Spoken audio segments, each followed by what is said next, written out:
baka hindi nyo pala alam na ay bumili ng gulay. Ito dapat mas magandang bilhin nyo yung yung may uod.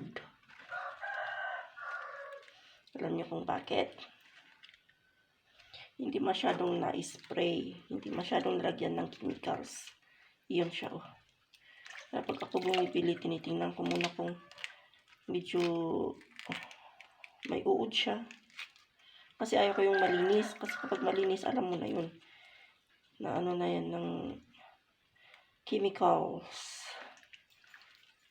Mas maganda pa yung uod na kinakain na alam mong galing dito. Kasi at least alam mo, ito yung kinain niya. Tsaka ito. Pag bumibili ako ng bell pepper. At saka pag ganito daw, hindi masyadong shiny. Pati yung talong.